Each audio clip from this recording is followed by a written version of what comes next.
एक खातून बताती है, आज मैं शादीशुदा हूँ।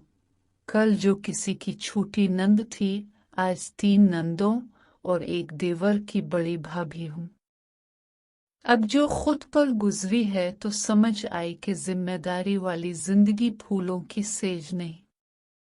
जिम्मेदारियां पड़ जाएं तो लाड प्यार भूल जाते हैं, संजीदगी और फिक्र आ जाती है। अब अपनी भाभी के साथ गुजारे हुए साल बहुत याद आते हैं। मैं कॉलेज में थी जब वो हमारी घर का हिस्सा बने। इनकी एक एक बात, रवैये, चेहरे के तासुरात के मानी अब खुद भाभी बनकर समझ आते हैं। मैं लाडली थी, कॉलेज का गुस्सा, बहनों का गुस्सा, घर में मुंह फैलाकर मुंह बनाकर दिखाती थी। भाभी डरते डरते ही बात करती कि यूं ना हो गुस्से में कहीं उनके साथ भी बदतमीजी कर जा। आज जब नंदे यही सलूक मेरे साथ करती हैं तो समझ आता है कितना दुख होता है जब अपने से छोटे से डर के एहतियात से बात करनी पड़े। जब कोई प्रोग्राम और तफरीह होती तो भाई से खूब पैसे मांगती थी। लगता था भाभी परेशान हो रही है। इनको जलाने के लिए मजीद डिमांड और जिद करती। आज समझ आती है जब मेरे अपने शौहर को अपने बहन भाइयों की पॉकेट मनी, मेरे और घर के खर्चे पूरे करना होते हैं। भाभी जलती नहीं थी, वो अपने शौहर के लिए उदास हो जाती थी। जब गुस्सा आता था तो मैं भाई से ऊंची ऊंची आवाज में बात करती थी। लाडली होने की वजह से वो मुझ पर गुस्सा नहीं करते थे, सब सुन लेते थे। लगता था भाभी को बुरा लग रहा है। मैं दिल में सोचती हूँ ये बड़ी आई 2-4 साल हुए हैं और मेरे भाई पर हक जताती है। आज जब मेरे शौहर के बहन भाई उनसे जरा सी बदतमीजी करें तो भाभी का दर्द महसूस होता है। मेरे वो भाई सही, भाभी के लिए उनके शौहर सबसे मुअज़्ज़ज़ हस्ती थे, क्योंकि इनकी ही खातिर वो अपनों को छोड़ कर रही थी। भाभी पर किचन के काम का वजन होता तो मैं मदद नहीं करवाती थी। हुरमोहे की तरह किसी मगरमच्छ की तरह बिस्तर में घिसी रहती। मैं सोचती थी ये उनकी ही तो जिम्मेदारी है, ना ही उम्मी हम बहनों को कहती। अब जब मैं थक जाती हूँ तो सोचती हूँ कि मेरी सास अपनी बेटियों को जरा सा मदद करवाने का कह दे, मुझे आसानी दे दे। काश मैं भाभी के लिए आसानियां कर देती। भाभी से मैं जिस लहजे में चाहे बात कर दिया करती। मेरे जहन में ये बात थी कि नंद के नखरे उठाना भाभीयों पर फर्ज ऐन है। आज याद आता है कि असल बात नंद भाभी की नहीं, बड़े छोटे की है। अगर बड़े को छोटे से प्यार करना चाहिए तो छोटों को भी बड़ों को इज्जत देना चाहिए। बड़ी बाजी हफ्ते से भी ज्यादा रहने आती थी।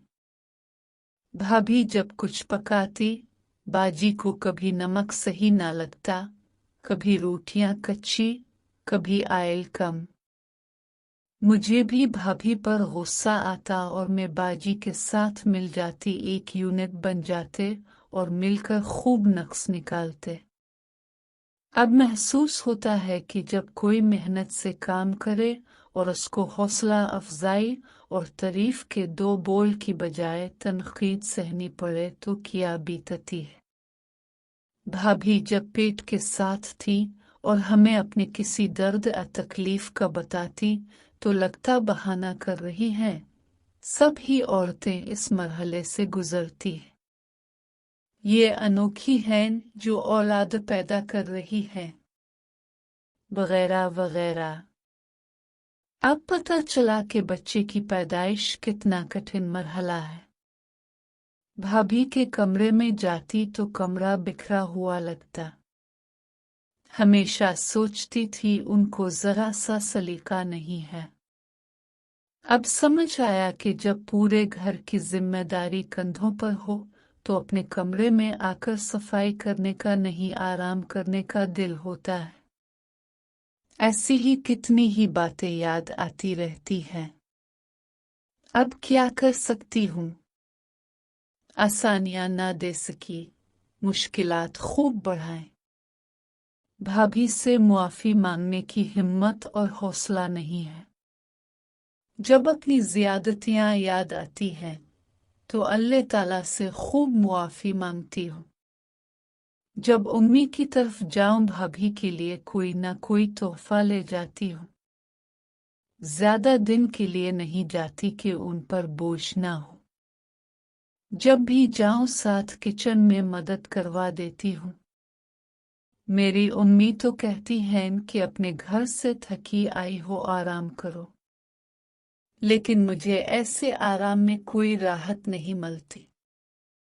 रहने जाऊं तो भाभी को सब्जियां काट कर फ्रीज करके दे आती हूँ। वो किचन में मसरूफ हूं तो अपने भतीजे को नहला धुला देती हूँ या किसी भतीजे को पढ़ा देती हूँ। कोई ना कोई आसानी कर देती हूँ। भाभी मेरे आने से बहुत खुश होती हैं, बल्कि खुद बार बार दावत देती है। अम्मी उनसे मेरे और मेरे शौहर के लिए खूब एहतमाम करने को कहती हैं, लेकिन मैं उनसे सादा खाना ही बनवाती हूँ। फिर खूब तारीफ और शुक्रिया अदा करती हूँ। छूटी एक गैर शादीशुदा बहन को भी समझा कर आती हूँ कि खूब पढ़ाई करो, लेकिन भाभी के लिए भी आसानी कर दिया करो, काम में मुआवनत किया करो। हम लोगों के लिए आसानियां पैदा करेंगे। अल्लाह ताला तुम्हारे लिए आसानी फरमाएगा।